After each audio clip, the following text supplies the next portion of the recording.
India बनाम NDA की जंग के लिए तो सभी पार्टियों ने अपनी ताकत झोंक दी है। इंडिया चाहती है कि ज्यादा से ज्यादा पार्टियां उसके साथ हो, जुड़ सके ताकि एनडीए को घेरा जा सके।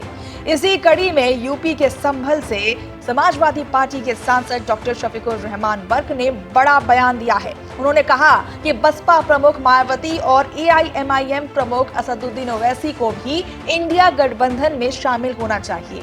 अगर वो तीसरे मोर्चे की तैयारी कर रहे हैं तो इससे इंडिया गठबंधन कमजोर होगा।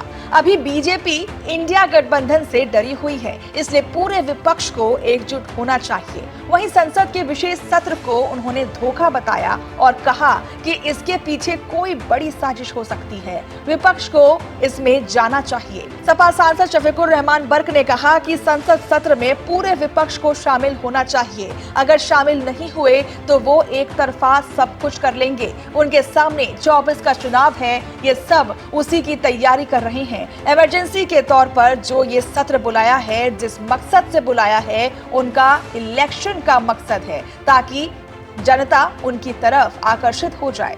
इस चीज से उनका फायदा नहीं होगा, ये सब धोखा है। इसके पीछे कुछ और है, ये इससे अपना माहौल बनाना चाहते हैं। सपा नेता ने कहा कि ये लोग इलेक्शन का माहौल बनाना चाहते हैं और हालात को अपने हक में बनाना चाहते हैं, क्योंकि हालात खराब हैं। अभी विपक्ष सब एक साथ है, मायावती उसमें शामिल नहीं हो रही हैं, किसी वजह से क्यों नहीं हो रही हैं, लेकिन विपक्ष के संगठन इंडिया का जहां तक ताल्लुक है, जो हमने इंडिया नाम रखा है, उससे बीजेपी घबराई हुई है। मैं सभी से गुजारिश करूंगा कि सब लोग शामिल हों, मायावती ओवैसी भी इसमें शामिल हों, विपक्ष के जितने भी लोग हैं सबको इसमें शामिल होना चाहिए।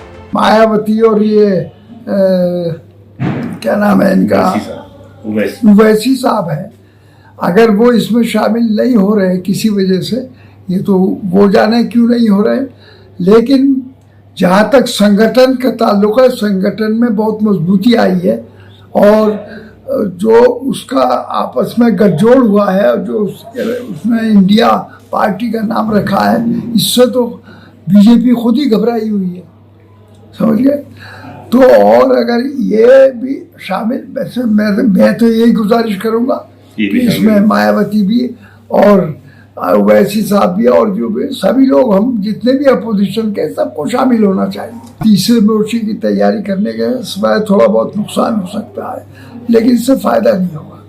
अगर वो ऐसा करेंगे तो मेरी राय ये है कि उनसे भी गुजारिश है कि वो भी इसमें ही यानी काम करें, इसी को मजबूत बनाए। बीजेपी जो गठजोड़ बन चुका है अपोजिशन का, तभी फायदा हमें और आपको, उन्हें भी, सबको जब फायदा पहुंचेगा। डॉक्टर बर्क ने कहा कि भाजपा इंडिया गठबंधन से घबरा गई है और इसलिए ओवैसी और मायावती सहित जितने भी विपक्ष के दल हैं, उनको भी इंडिया गठबंधन में आना चाहिए। अगर वो शामिल नहीं होंगे और अलग तीसरा मोर्चा बनाएंगे तो इससे नुकसान होगा।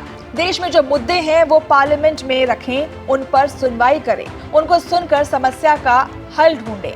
इस वक्त जो पार्लियामेंट के विशेष सत्र में बुलाया गया है, विपक्ष को भी उसमें जाना चाहिए। मैं भी जाऊंगा। जब पूरा विपक्ष एकजुट होगा तभी भाजपा का मुकाबला हो सकता है। अगर विपक्ष के नेता अपनी अपनी राय को अलग अलग रखेंगे और अपनी ताकत को बांट देंगे तो इससे विपक्ष बिखर जाएगा। सपा सांसद ने हैरानी जताते हुए कहा कि पूरा विपक्ष इंडिया गठबंधन के नाम पर एकजुट हो गया है।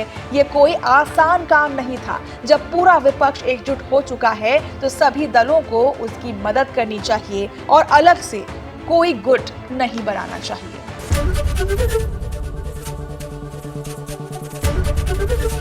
एबीपी गंगा, खबर आपकी, जुबान आपकी।